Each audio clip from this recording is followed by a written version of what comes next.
Bon, shalom bien-aimés frères et sœurs, que la paix de Dieu soit avec vous, que le Seigneur vous bénisse. Je sais que ça fait longtemps que nous n'avions pas eu l'occasion de se parler. Voilà la raison pour laquelle aujourd'hui je vais devoir pendant une cinquantaine de minutes aborder la troisième partie de notre intervention sur Balaam. C'est comme je disais, le texte de Balaam, il est profond, il est riche, il y a beaucoup de révélations. Je crois que mes deux premières interventions, j'étais beaucoup plus dans la révélation et dans la prophétie. Alors aujourd'hui, le Seigneur aidant, nous essayerons dans la mesure du possible d'être beaucoup plus doctrinal, beaucoup plus apostolique. C'est très important parce que nous croyons que l'Église en a aussi besoin. L'Église a aussi besoin de voir que son problème est résolu. L'Église a aussi besoin de voir que sa maladie a été guérie. L'Église a aussi besoin de savoir comment marcher sur la terre des hommes. Le Seigneur a dit à ses disciples que je vous envoie comme des brebis au milieu de loups. Hein? Donc comme des agneaux au milieu de loups. Il faut savoir que le monde dans lequel nous vivons, c'est un monde rempli de méchants. C'est un monde rempli de méchanceté, des adversaires, de beaucoup d'hommes très diaboliques et très démoniaques. Il ne faut jamais être étonné parce que même l'Éternel Dieu lui-même, à un moment donné, ayant constaté que le cœur de l'homme était constamment tourné vers le mal, alors Dieu va donc se répand d'avoir créé l'homme et il va décider même d'effacer de la surface de la terre toute la mémoire de l'homme. Hein? Donc, il ne faut jamais oublier ça, que l'homme, son cœur est constamment tourné vers le mal. Ce qui va de soi. Pourquoi? Parce que l'homme a été tiré de la poussière de la terre. Est-ce que vous avez remarqué cette chose? Le fait que l'homme a été tiré de la poussière de la terre, vous comprenez que l'homme, d'abord, il est terrestre. Ok? Donc voilà pourquoi toutes ces passions, tous ces désirs, toutes ces intentions sont d'ordre terrestre pour commencer. C'est ça le problème de l'homme. Hein? Donc l'homme, il est orgueilleux, il est arrogant, il est insultant. L'homme, c'est quelqu'un qui est capable de te compliquer la vie inutilement. Ça, c'est l'homme. L'homme est capable de se vanter de ce qu'il n'est pas. Il est capable de se réjouir de la souffrance de l'autre. Ça, c'est l'homme. Ok? Donc, il y a des gens sur la terre, il parle à ses amis, il parle à ses frères, il parle à ses connaissances, il se vante du fait qu'il est en train de faire souffrir quelqu'un d'autre. Ok? J'ai même vu un frère qui se vante de faire souffrir sa propre sœur. On a également vu un homme qui se vante du fait qu'il est en train de faire souffrir sa propre femme. Ou qu'on ait vu une femme qui se vante qu'il est en train de faire souffrir son propre mari. Hein? Donc vous entendez du langage du genre, il est en train de sentir. Hein? Donc ce jour ici, il est en train de souffrir. Je suis en train de lui compliquer la vie. S'il blague, je compliquerai son existence. Vous voyez? Donc, je peux même compliquer son ministère. Je peux compliquer son travail. Donc, en fait, l'homme, il a ça dans son ADN. Est-ce que vous comprenez ce que nous disons? Donc, l'homme est toujours attiré vers les choses terrestres. Ça, il ne faudrait pas l'oublier. Voilà la raison pour laquelle Dieu a mis dans l'homme son esprit. Pourquoi Dieu a-t-il mis dans l'homme son esprit? C'est pour que l'esprit ait la domination sur le corps. Pour éviter que le corps ne soit attiré par la loi de la pesanteur au centre de la terre. Voyez-vous? Donc, c'est ça la nécessité de l'esprit de l'Éternel dans l'homme. Et lorsque cet esprit de l'Éternel est dans l'homme, il faudrait nourrir cet esprit. Avez-vous remarqué ça? Je vous ai dit que je serais beaucoup plus apostolique, doctrinal aujourd'hui. Parce que la chair est nourrie par les choses terrestres. Vous allez remarquer aujourd'hui que toute l'humanité entière, à 90%, est nourrie par les réseaux sociaux. Tout le monde presque est dans Facebook, dans TikTok, dans Instagram, dans Twitter. Et je vous informe que 90% des gens y sont pour une distraction. Ok? 90%. Personne n'y va pour l'instruction. D'autres font des vidéos pour se faire de l'argent, d'autres font des vidéos à diminuer. Les actes sexuels ou à caractère sexuel sont exposés dans les réseaux sociaux et vous allez remarquer que la majorité des gens sont attirés vers ces choses. Ils sont attirés vers les insultes, les gens sont attirés par tout ce qui est baliverne. Pourquoi? Parce que l'homme charnel est plus grand que l'homme spirituel. Très peu sont des hommes qui vont dans les réseaux sociaux pour écouter la parole ou pour annoncer la parole. Ce que j'ai dit, des fois, c'est au détriment de nous-mêmes. Des fois, nous y allons dans les réseaux sociaux pour mettre nos photos que nous avions prises dans des restaurants, dans des réunions de famille, qui en fait ne nourrissent que notre chair, ne nourrissent que notre ego. Voilà pourquoi nous sommes en train de nous interpeller nous-mêmes pour nous poser la question pourquoi nous y allons.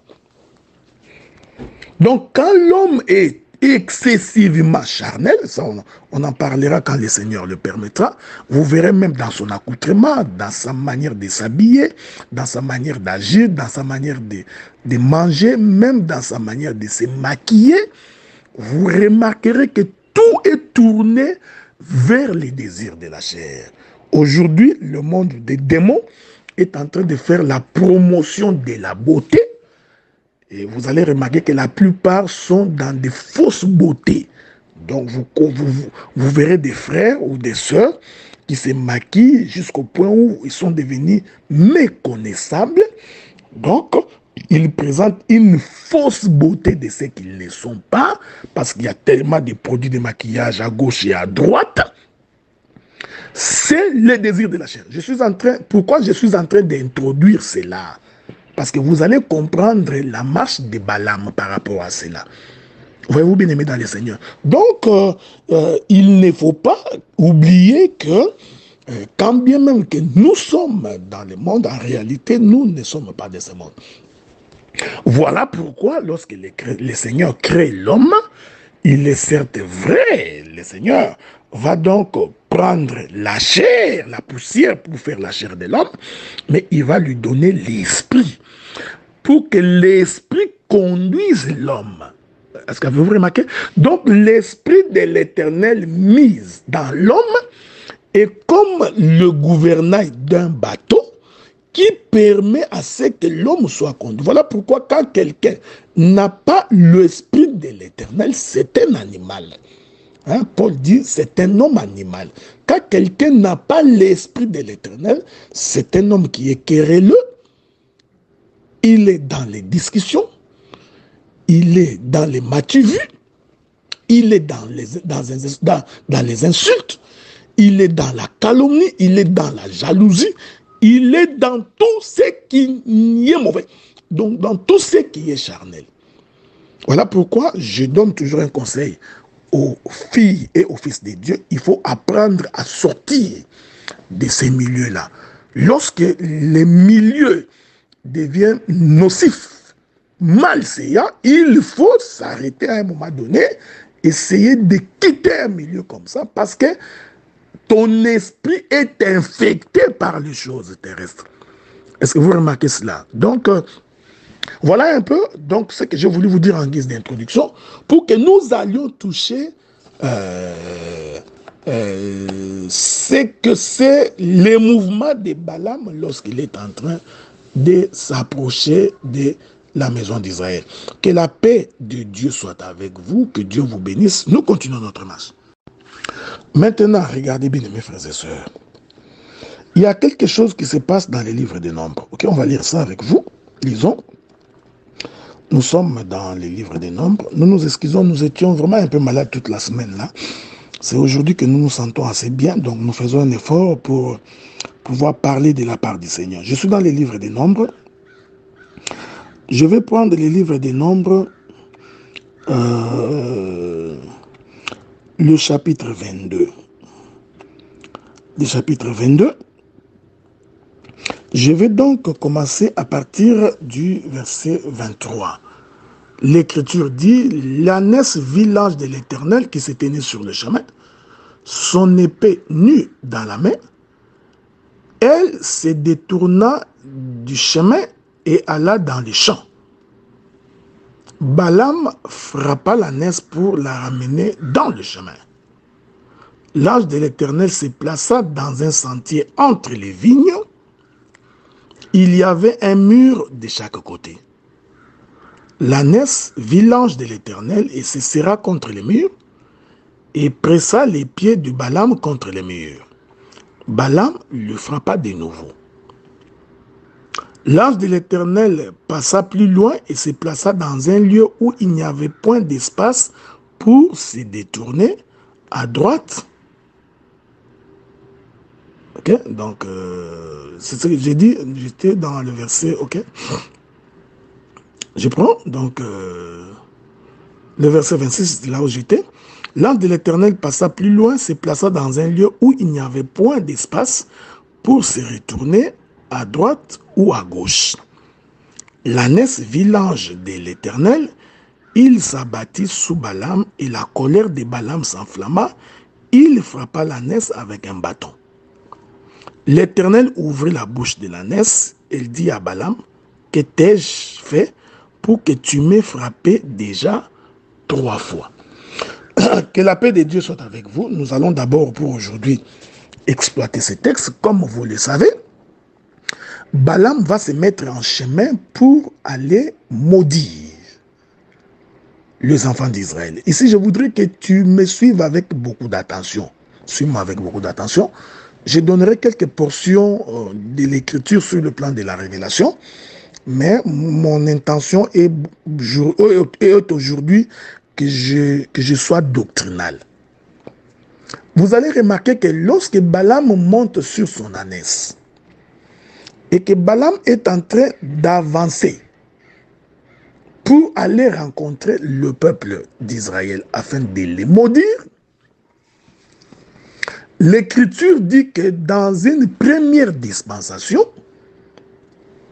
il va donc rencontrer l'ange de l'Éternel sur le chemin. Ok? Il rencontre l'ange de l'Éternel sur le chemin. L'ange va donc empêcher Balaam d'avancer. Ce que je voudrais dire ici, je voudrais vous rassurer que l'ange empêchait Balaam d'aller maudire Israël. Ok? Premier mouvement, ensuite l'ange va, l'ânesse va se déplacer pour prendre un sentier de vigne. Là encore, il va rencontrer l'ange de l'Éternel, lequel va aussi l'empêcher de devoir avancer. Ensuite, l'ânesse va prendre un autre chemin. La Bible dit qu'il est entré sur un chemin où il ne peut pas se tourner ni à gauche ni à droite. Alors, il va encore voir l'ange de l'Éternel. Alors, il va aller coincer les pieds de Balaam contre les murs jusqu'au point de s'aplatir sur Balaam. Alors, l'Écriture dit, c'est en ce moment-là que Balaam va donc frapper l'ânesse. Ce que j'aime, c'est ce que l'Écriture dit dans le verset 28. L'Éternel ouvrit la bouche de l'ânesse. Elle dit à Balaam, que t'ai-je fait pour que tu m'aies frappé déjà 3 fois? Mais quand vous lisez les textes, vous n'allez pas voir là où Balaam a frappé l'ânesse la première fois et la deuxième fois. C'est lorsqu'il les frappe, ok? Avez-vous remarqué ça? Lorsqu'il les frappe, pendant que l'ânesse s'était aplatie, ou il s'était abattu sur Balaam, lorsque l'ânesse répond, donc quand Dieu ouvre la bouche de l'ânesse pour répondre, c'est à ce moment-là que nous comprenons qu'en fait, Balaam avait déjà frappé 3 fois l'ânesse par son bâton. Que la paix de Dieu soit avec vous. Donc, à 3 reprises, c'est ce que j'aime, à 3 reprises, l'ânesse, non, l'ange de l'Éternel a donc empêché Balaam d'aller maudire Israël. Parce qu'en fait, l'intention de Balaam, c'était d'aller maudire. Est-ce que vous comprenez? Donc, à 3 reprises, l'Éternel Dieu empêche donc l'ânesse qui transportait Balaam pour que Balaam vienne maudire les enfants d'Israël. Avant de donner une portion de la révélation sur cette question, souffrez que je puisse dire à quelqu'un qui m'écoute en ce moment ici, il faut comprendre que lorsque tu es un peuple de Dieu, lorsque tu es un fils de Dieu, lorsque tu es celui qui a été délivré de l'Éternel, l'Éternel Dieu fera en sorte que l'ennemi ne puisse pas te maudire. Vous allez remarquer que, donc, pour que la malédiction ne t'atteigne pas, pour que la malédiction n'entre pas dans ta maison, pour que la malédiction n'entre pas dans ton foyer, pour qu'il n'entre pas dans tes entreprises comme dans tes travaux, il faut que l'Éternel Dieu défende ta cause. Donc ici, l'ange qui empêche Balaam d'avancer, en réalité, c'est l'Éternel Dieu qui fait une barrière au monde des ténèbres pour que ce monde des ténèbres ne puisse pas t'envahir.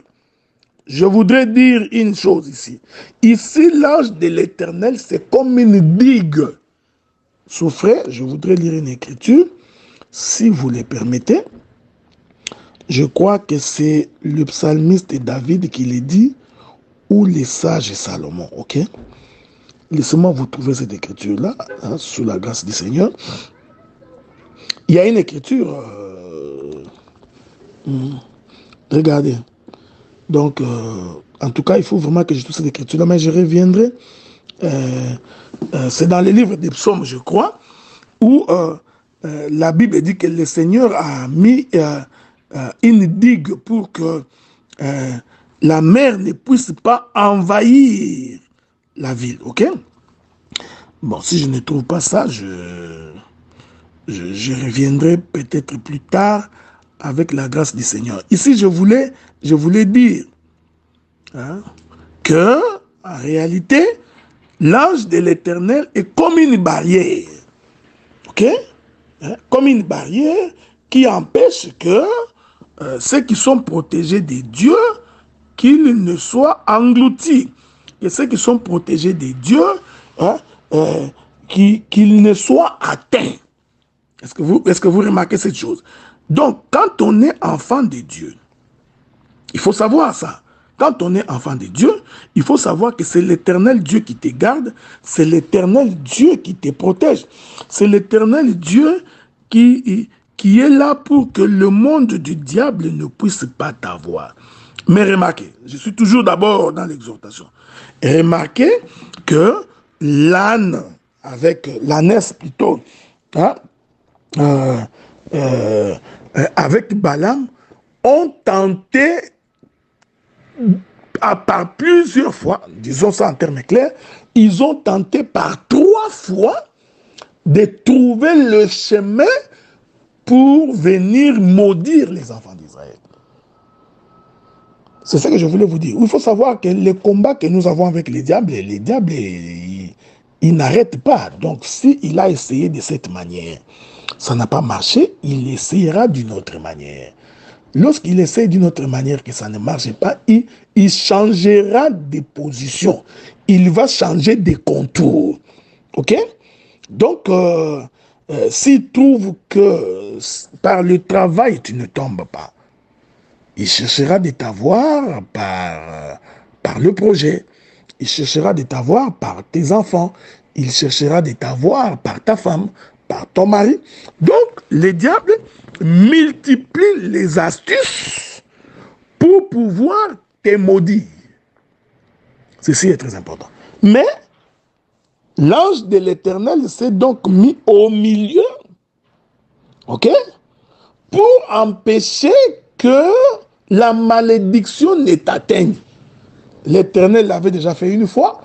Lorsque Israël est sorti de l'Égypte, qu'est-ce que Dieu fait? La Bible dit qu'il va s'interposer entre les camps des Israélites et le camp des Égyptiens. Ok? Que la paix de Dieu soit avec vous. Que la paix de Dieu soit avec vous et que Dieu vous bénisse et qu'il vous garde. Donc, vous comprenez? C'est-à-dire que tant que tu vis la parole de Dieu, tant que tu vis la main de Dieu, tant que tu es plus proche de Dieu, en fait, l'ennemi ne peut pas t'atteindre. Voilà pourquoi, même pour que les sorciers t'atteignent, pour que les marabouts t'atteignent, pour que les méchants mettent la main sur toi, la première chose qu'ils vont faire, c'est d'abord de devoir t'éloigner de Dieu. C'est d'abord t'éloigner de la présence de Dieu. Voyez-vous, frère, c'est pourquoi il faut toujours se poser la question dans nos comportements, dans notre manière de vivre, dans notre manière d'être, dans nos relations, dans nos manières d'agir. Sommes-nous en train de nous écarter de la voie de Dieu? Parce qu'une fois que tu t'écartes de la voie de Dieu, et je t'informe qu'à ce moment-là, la malédiction va t'atteindre. Ok? C'est pourquoi le psalmiste dit ceci. Je suis dans Proverbe chapitre 17, verset 14. Le psalmiste dit, commencer une querelle, c'est ouvrir une digue avant que la dispute s'anime, retire-toi. Je vais commencer ça. Commencer une querelle, c'est ouvrir une digue. Avant que la dispute s'anime, retire-toi. Donc, le psalmiste, le sage Salomon dit ceci. C'est lui qui commence une discussion. C'est lui qui cherche des problèmes. Est-ce que vous me suivez, hein? Je vous ai dit que je vais être beaucoup plus apostolique aujourd'hui. C'est lui qui cherche des conflits. C'est lui qui n'aime pas la paix. La Bible dit que celui qui commence ça, en fait, il est en train d'ouvrir une digue. Vous savez la digue, non? La digue, c'est comme un barrage qu'on met pour que l'eau ne puisse pas envahir la ville. Maintenant, ici, le sage Salomon nous dit, c'est lui qui commence une discussion. Mais pour qu'il y ait querelle, donc il y a quelqu'un qui a créé une pomme de discorde. C'est pourquoi vous allez remarquer que dans beaucoup de relations, dans beaucoup de foyers, dans beaucoup de familles, les conflits commencent toujours lorsque quelqu'un cherche querelle. Toujours. C'est lui qui cherche des discussions là. C'est lui qui lance les premiers pas. C'est lui qui cherche la difficulté. C'est toujours lui qui est en train d'ouvrir une digue. Ok? Et l'Écriture dit, quand tu ouvres la digue, il faut savoir que les eaux vont entrer dans la maison. Nous pouvons l'expliquer dans la prophétie, ça vous le savez. Donc, l'Éternel Dieu a donné la loi, le commandement à Adam. Il a demandé à Adam d'observer ce qu'il a dit. Adam va transgresser la loi. Or, quand Adam transgresse la loi, Adam vient de commencer la querelle avec Dieu. Ok? Alors, ce geste-là de commencer la querelle avec Dieu, il venait d'ouvrir une digue. Cette digue-là a fait en sorte que Adam a perdu la protection de Dieu. Voilà pourquoi l'Éternel le mettra en dehors du jardin. Ici, je n'entre pas beaucoup dans la révélation parce que la digue ici, c'est la clôture du jardin. Parce que le jardin était clôturé. Comment avons-nous su que le jardin était clôturé? C'est lorsqu'Adam a été chassé. Une fois qu'Adam a été chassé, Dieu mit une porte à l'entrée d'Éden pour que l'homme ne puisse pas rentrer.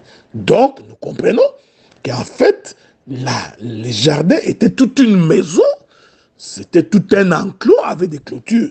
Et tant que Adam était à l'intérieur, Adam était protégé par Dieu.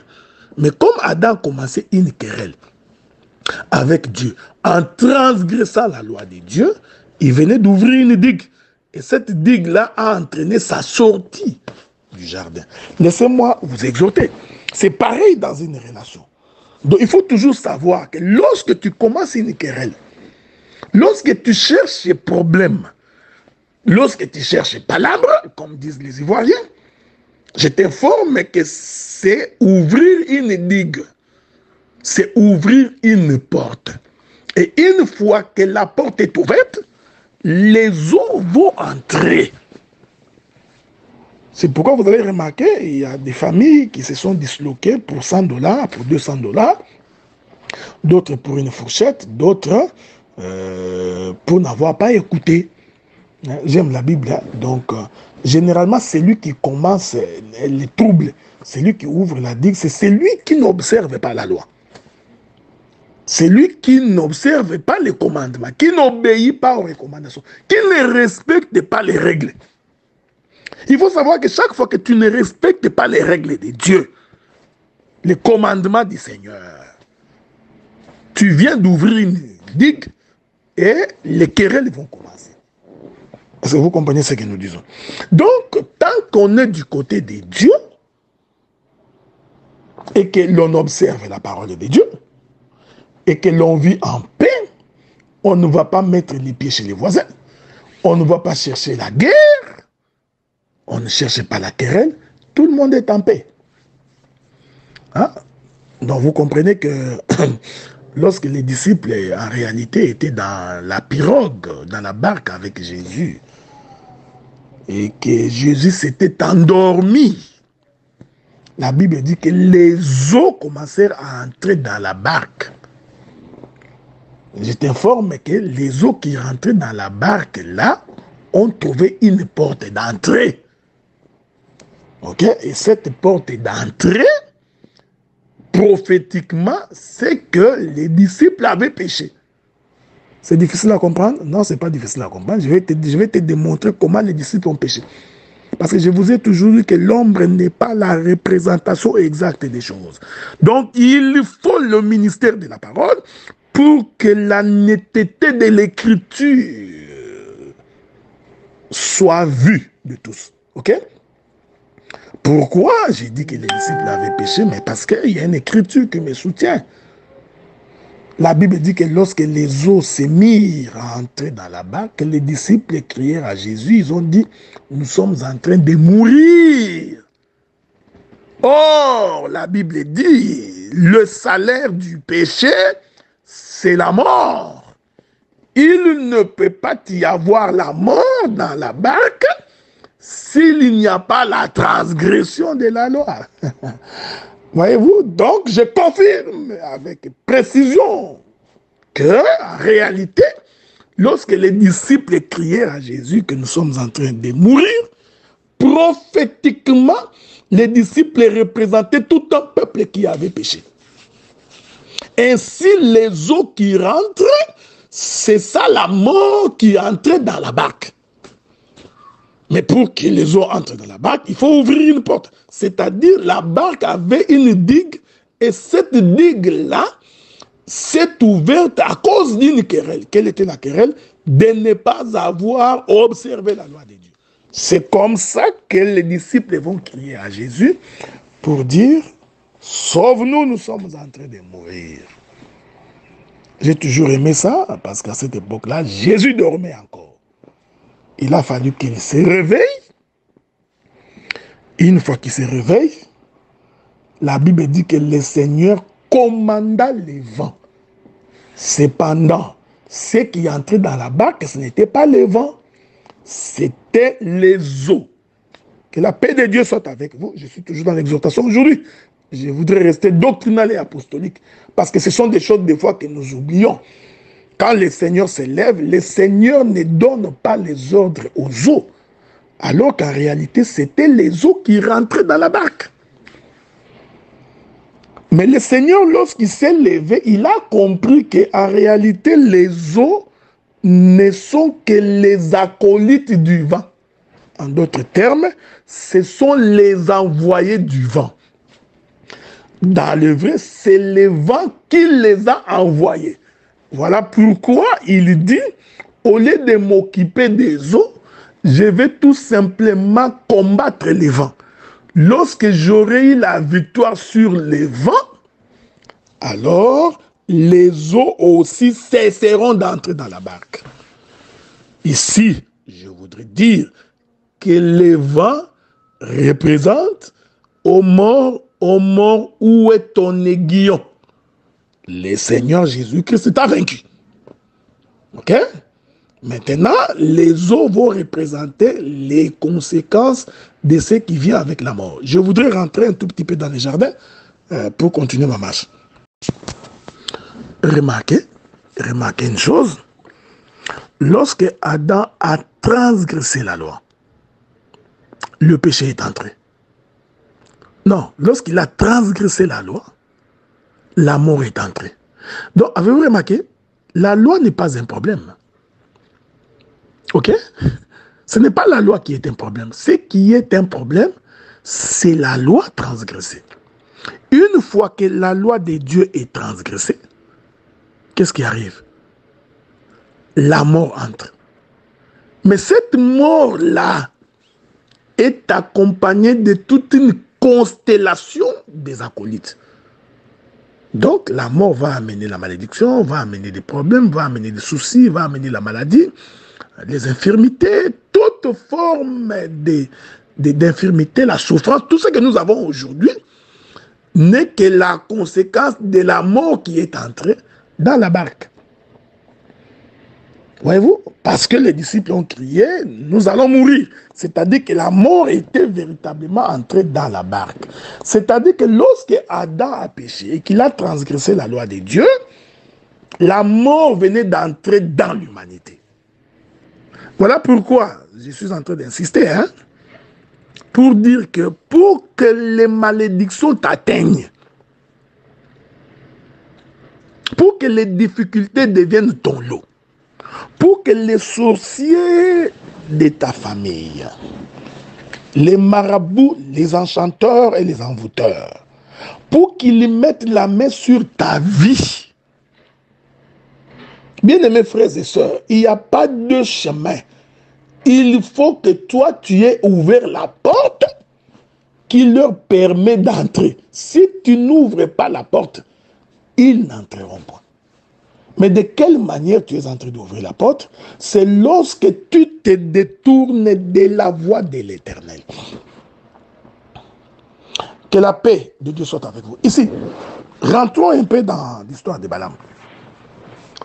Remarquez une chose, frère, que par 3 reprises, l'ange a empêché Balaam d'aller vers les enfants d'Israël.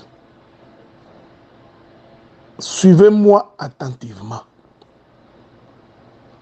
Or, lorsque l'ange empêche Balaam d'aller vers les enfants d'Israël, je veux que vous m'écoutiez attentivement. Ici, les enfants d'Israël là, qui attendaient assis dans leur coin sur la plaine de Moab, en réalité, ils vont représenter la maison d'Israël. Ils représentent la maison d'Israël. Je vais essayer de virguler un peu. Suivez-moi avec beaucoup d'attention, parce que je ne voudrais vraiment pas que la connaissance vous échappe. Parce que vous allez remarquer une chose. Lorsque Balaam s'est retrouvé sur la montagne, Balaam, au lieu de maudire Israël, Balaam a plutôt béni Israël. C'est ici que je voudrais attirer votre attention. Bon, parce que vous voyez, le ministère prophétique et doctoral a beaucoup de virgules. Alors quand tu n'as pas l'œil approprié, tu risques de ne pas bien comprendre. Je vais lire ça. Je vous ramène dans les livres des Nombres. Rentrons dans les livres des Nombres pour que nous examinions ces écritures avec beaucoup de précision. Ok? Souffrez avec moi. Je suis en train de chercher cette écriture-là. Hein, ça va nous aider à comprendre ce que je vais dire par la suite. Nous sommes... Écoutez-moi bien. Je veux que tu me suives bien. Ici, je voudrais dire les 3 premières fois que l'ange de l'Éternel empêche l'ânesse de Balaam d'avancer vers Israël. Ces 3 premières fois-là représentent la dispensation de Moïse. Laquelle dispensation empêche le prophète d'aller vers le peuple. Faites attention, hein? Je virgule, hein? Parce que ici, ce que je voudrais dire, c'est que ici, Balaam, il représente tout un sacerdoce. Lequel sacerdoce se déplace avec la malédiction. Ok? Oh, vous savez que si le peuple d'Israël n'a pas cru, c'est parce qu'il a écouté la loi. Oh, l'apôtre Paul dit, n'eût été la loi, je n'aurais jamais connu le péché. Donc, je ne me serais pas retrouvé sous la malédiction. Faites attention parce que je suis en train véritablement d'apporter quelque chose de nouveau. Ah, je m'excuse de dire ça. De nouveau pour beaucoup. Les 3 premières fois que Balaam est empêché par l'ange de l'Éternel d'aller vers la maison de Jacob, ces 3 premières fois d'empêchement-là, c'est un sacerdoce de Moïse. Pourquoi je l'ai dit? Parce que vous allez remarquer que lorsque Balaam arrive devant Israël, Balaam n'a pas maudit Israël. Je suis dans le livre des Nombres, chapitre 24. Lisons. Je suis au verset 15. Ok? À 3 reprises, l'ange a empêché Balaam et son ânesse d'aller vers Israël. Mais la 4e fois, il est parti. Ok? Donc, à la 4e fois, Balaam et son ânesse ont finalement traversé. L'ange n'est plus apparu. Donc, l'ange a empêché 3 fois, mais la 4e fois, l'ange ne les a pas empêchés, jusqu'à ce qu'ils sont allés et Balaam va voir Israël. Maintenant, regardez. Je suis dans Nombre chapitre 24, verset 15. Balaam prononça son oracle et dit, parole de Balaam, fils de Béor, parole de l'homme qui a l'œil ouvert, parole de celui qui entend les paroles de Dieu. Ok? Ici, ne va pas nous dire que Balaam c'est un démon. Non, non, non. C'est pourquoi je vous ai toujours dit, toute écriture est un autel composé de plusieurs pierres. Chaque fois que tu touches une pierre de l'autel, il faut préciser qu'il s'agit de quel fils de Jacob. Donc quand je touche Balaam ici, je ne prends pas Balaam dans toute son entièreté. Non. Je prends des portions de pierre dans l'autel qui dégagent une autre pensée. C'est Balaam qui dit. Il dit parole de celui qui entend les paroles de Dieu. De celui qui connaît les desseins du Très-Haut. De celui qui voit la vision du Tout-Puissant. De celui qui se prosterne, dont les yeux s'ouvrent. Ok? Donc, s'il te plaît, ayez le respect de l'écriture. Ok? Maintenant, écoutez ce qu'il dit. Je le vois. Là, il parle d'Israël. Mais non maintenant. Je le vois. Je le contemple. Mais non de près. Un astre, sort de Jacob. Un sceptre s'élève d'Israël. Il perce les flancs de Moab. Il abat tous les enfants de Seth. Il sera maître d'Édom. il sera maître de Séhir, ses ennemis, Israël manifeste sa force. Celui qui sort de Jacob règne en souverain, il fait périr ceux qui échappent de la ville.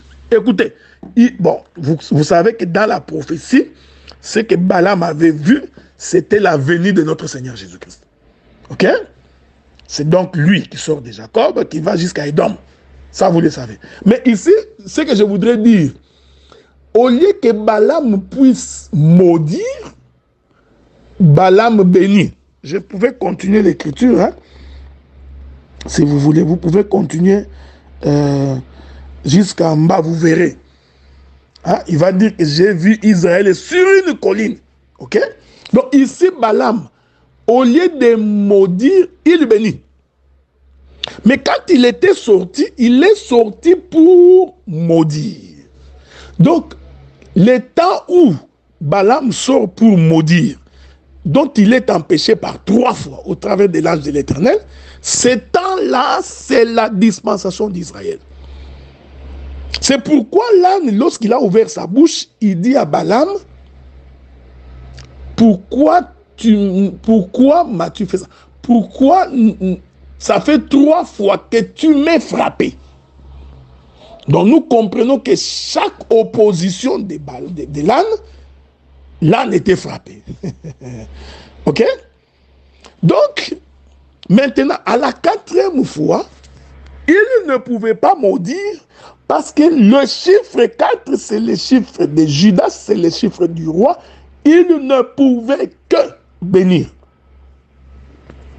Que la paix de Dieu soit avec vous. Hein? Que le Seigneur vous bénisse. Je suis en train d'espérer que ça va être difficile, ça va être facile pour vous d'avaler. J'essaie de simplifier ça. Je ne voudrais pas toucher beaucoup d'éléments, hein, donc sur le plan pédagogique, je voudrais vraiment rester dans les textes. Ok, donc c'est-à-dire que les 3 premières fois, Balaam avait la bouche fermée parce qu'il n'a pas parlé. Donc l'ange qui empêche l'ânesse d'avancer, en d'autres termes, a fermé la bouche. C'est pourquoi quand vous lisez ce texte de Balaam, vous allez voir que en même temps, c'est Dieu qui empêche Balaam de partir, mais en même temps, c'est Dieu qui a dit à Balaam, vas-y. Ok? Dans nos interventions, dans nos précédentes interventions, nous avions expliqué que Dieu a empêché Balaam. Il est apparu à Balaam la nuit pour lui dire de ne pas y aller.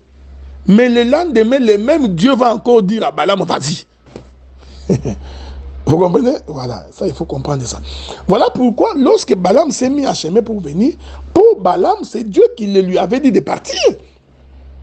Donc il ne trouvait pas la raison pour laquelle c'est son ânesse ne voulait pas partir. Ok?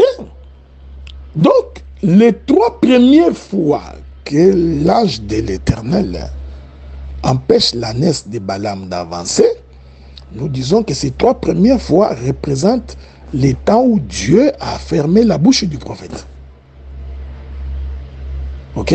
Et quand la bouche du prophète est fermée, le peuple est maudit. Le peuple ne peut pas avoir la vie. Est-ce que vous comprenez ce que nous disons? C'est pourquoi cet homme, je crois, cette femme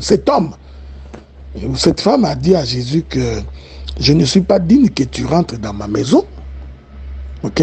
Dis seulement un mot et mon enfant sera guéri. Ok? Je crois que le centenier romain a dit la même chose à Jésus. Je suis capitaine dans l'armée, j'ai au-dessus de moi des généraux. Mais moi qui suis un capitaine, chef de bataillon, lorsque j'ai dit à mes soldats demi-tour à gauche, ils le font. Je n'ai pas besoin de vérifier s'ils le font. Ils le font. Alors, toi, tu es le général de l'armée de l'Éternel. Dis seulement un mot et mon serviteur sera guéri. Donc, il y a un temps où Dieu ferme sa bouche et il y a un temps où Dieu parle. Or, quand Dieu ferme sa bouche, c'est ça la malédiction. Voilà pourquoi un homme pour qui Dieu n'a pas parlé, si Dieu ne dit pas des paroles dans ta vie, Si Dieu ne prononce pas des paroles dans ta maison, ne prononce pas des paroles dans ton existence, tu es maudit. Donc, vous voyez, le simple fait de ne pas parler, c'est toute une malédiction, quoi. Vous comprenez? C'est pourquoi il y a une écriture qui dit que... Ah, je suis en train de chercher cette écriture-là, sauf que je la trouve pour vous. Ça va être... toujours dans Deutéronome, hein? Dans Deutéronome, il y a une écriture que j'aime beaucoup. Je voudrais la lire, d'abord la trouver, et puis je vais essayer de la lire pour vous. Bon, je suis dans Deutéronome chapitre 8. Non, Deutéronome chapitre 28. Prenons Deutéronome chapitre 28. Nous allons lire une écriture. Regardez. Je suis dans Deutéronome chapitre 28. Je vais donc lire le verset 23. Le ciel sur ta tête sera d'airain, et la terre sous toi sera de fer. Je reprends ça. Le ciel sur ta tête sera d'airain, et la terre sous toi sera de fer. Donc quand la Bible dit que le ciel sur ta tête sera d'airain, cela veut dire que le ciel est fermé. C'est devenu comme de l'airain, dur comme de l'airain. Vous savez, l'airain, c'est un métal qui se fond difficilement. Et il se brise difficilement. Donc, quand le ciel sur ta tête devient comme de l'airain, cela veut dire que le ciel est fermé. En d'autres termes, la pluie ne tombe pas. Donc quand Dieu maudissait Israël, il faisait en sorte que tout simplement que le ciel soit fermé, c'est-à-dire que la pluie ne tombe pas. Et quand la pluie ne tombe pas, c'est que le ciel a fermé sa bouche. Ésaïe chapitre 55, hein? De la même manière que la pluie descend des cieux et la neige, et ainsi en est-il de ma parole qui sort de ma bouche. Donc, lorsque le ciel est fermé et devenu comme de l'airain, cela veut dire que Dieu a fermé sa bouche. Et quand Dieu ferme la bouche, le peuple est sous la malédiction. Avez-vous remarqué cela? C'est très important. Donc, ici, je voudrais dire, lorsque l'ange empêche Balaam d'avancer, c'est une façon de fermer la bouche de Balaam. Et quand on ferme la bouche de Balaam, c'est la malédiction d'Israël, c'est-à-dire c'est la dispensation de la loi. Voilà pourquoi à la 4e fois, donc je voudrais vous éviter beaucoup de choses là-dessus. Voilà pourquoi à la 4e fois, finalement l'ange va partir, il va arriver et l'ange va Balaam va partir, avec son ânesse, ils vont arriver, il montera sur une montagne, sur une colline. Maintenant, il va observer les enfants d'Israël, alors il va parler. Lorsque Balaam parle, il dit qu'il parle de la part de l'Éternel. Voyez-vous? Et au lieu de maudire, Balaam bénit. Voyez-vous, hein? Hein? Je voudrais, parce que j'ai beaucoup d'écritures, là, je voulais vraiment vous avancer beaucoup d'écritures. Hein. Ce n'est pas mauvais, c'est pour nourrir faire croître votre homme spirituel. Donc, lisons une écriture. Hein.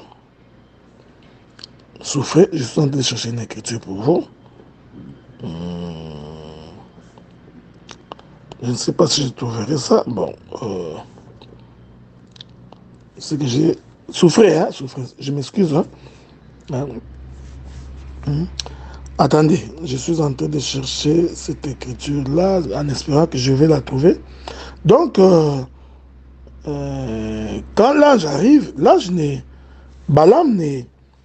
Hein, donc, voilà, je suis dans Nombre chapitre 23. Nombre chapitre 23. Ok. Écoutez. À partir du verset 7. Balaam prononça son oracle et dit, Balak m'a fait descendre d'Aram. Le roi de Moab m'a fait descendre des montagnes de l'Orient. Viens, maudis-moi Jacob. Viens, sois irrité contre Israël. Comment maudirais-je celui que Dieu n'a point maudit? Comment serais-je irrité quand l'Éternel n'est point irrité? Je vais essayer de m'atteler là un moment. Balaam confirme que pour que l'on maudisse quelqu'un, il faut premièrement que Dieu lui-même ait maudit la personne. Voilà pourquoi je vous ai toujours dit, ton oncle ne peut pas te maudire. Il est merveilleux. Ta maman ne peut pas te maudire. Ton père ne peut pas te maudire. C'est pourquoi cet enseignement-là, tu vois la malédiction des papas, papa qui maudit les fils, il faut faire très attention quand on n'en saisit pas les contours. Ton mari ne peut pas te maudire. Ta femme ne peut pas te maudire. Hein? Comme tu vas là, que la voiture puisse même te heurter, que tu meurs. Hein? Si ce n'est pas moi, si ce n'est pas vraiment moi, si ce n'est pas moi qui ai fait ceci dans ta vie, vraiment, si je t'ai rien fait et que tu me fais des choses comme ça, en tout cas, que quelque chose t'arrive. Écoutez, écoutez. Si la personne pour qui tu prononces de telles choses, Dieu ne l'a pas maudit, ta malédiction est nulle et sans effet. Or, tu sais, comment Dieu maudit-il un homme? Parce que Dieu peut te maudire. Ah, j'aime ça. Hein? Comment Dieu maudit-il un homme? Dieu a répondu à la question. Si tu n'obéis pas à ma voix et que tu ne mets pas en pratique mes prescriptions et mes ordonnances, voici les malédictions qui te suivront. Donc, celui qui n'obéit pas à la voix de Dieu, Dieu l'a maudit. Voilà pourquoi une fois que l'homme se détourne de la voix de Dieu, ainsi Balaam a la possibilité de te maudire. Ah, ici nous comprenons que lorsque Balaam dit « Comment pourrais-je maudire celui que Dieu n'a pas maudit ?» Ici, Israël devient l'image de l'Église qui a été justifiée par le sang de l'agneau. Que la paix de Dieu soit avec vous. Hein? Avez-vous remarqué ça? Est-ce que vous comprenez? Ah, j'espère que vous allez comprendre. Si vous ne comprenez pas, reprenez, vous comprendrez. Ici, Israël, ici, qui n'est pas maudit, devient donc un peuple justifié. Oh, nous sommes justifiés par la mort de la croix. Nous sommes justifiés par le sang de l'agneau. Nous qui étions éloignés, nous nous sommes rapprochés à cause de l'œuvre de la croix. Nous qui étions sans Dieu, sans espérance, sans droit de cité. Nous qui vivions de vaines manières héritées de nos pères. Nous sommes devenus des vases d'honneur dans la maison de l'Éternel à cause de l'œuvre de la croix. Donc, quand Balaam est en train de parler ici, je vais relire ça pour vous. Quand Balaam dit, ok, dans le livre des Nombres, chapitre 23, à partir du verset 8, comment maudirais-je celui que Dieu n'a point maudit? Comment serais-je irrité contre l'Éternel, irrité quand l'Éternel n'est point irrité? Ok? Vous voyez?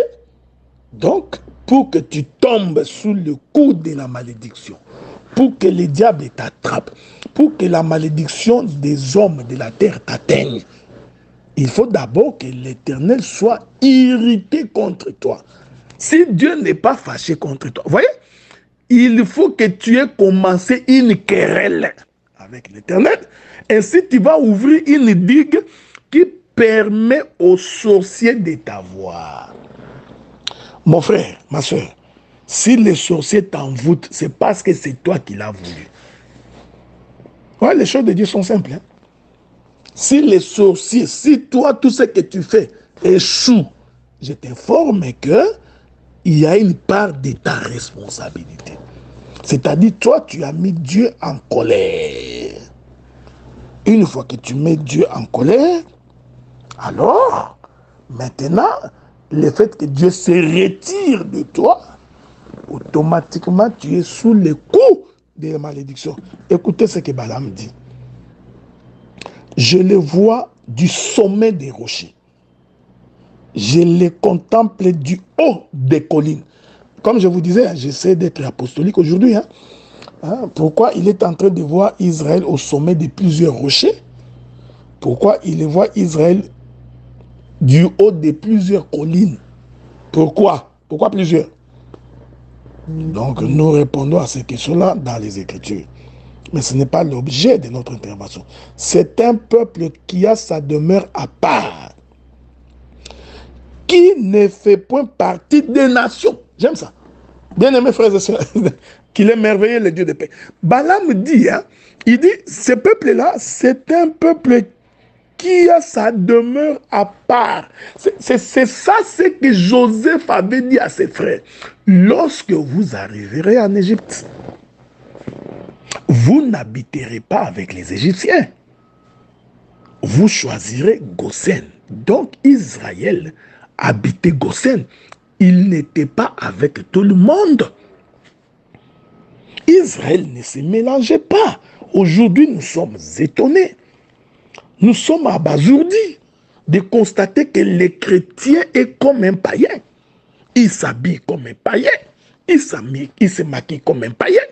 Il est en marche avec des païens. Il est ami de païens. Il parle comme un païen. Donc tout ce qu'il fait, lui et les païens sont différents. Lorsqu'ils se retrouvent ensemble, ils font les mêmes commentaires sur Facebook. Ils font les mêmes commentaires sur TikTok. Ils font les mêmes commentaires sur la télé. Et les chrétiens et les païens. Non, non. Balaam a dit, Balaam précise que c'est un peuple qui a sa demeure à part. C'est un peuple séparé des ténèbres, frère. Dans des boîtes de nuit, tu es présent. Dans des bars, tu es présent. Dans la débauche, tu es présent. Dans toute forme d'impureté, tu es dedans. Tu te plais dans ça. Tu trouves que tu es exceptionnel. Tu t'habilles à des minuit. Le pantalon presque en bas, toutes tes fesses dehors. Donc, tu bois, tu t'enivres.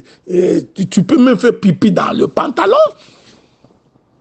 Non. Vous comprenez? Ici, je voudrais dire, pourquoi Balaam a dit, pourquoi Balaam est en train de dire que je ne peux pas maudire un peuple que Dieu n'a pas maudit. Balaam explique pourquoi ces peuples ici, Dieu ne peut pas les maudire. Pourquoi Dieu ne les maudit pas? Parce qu'il n'a pas sa demeure parmi tout le monde.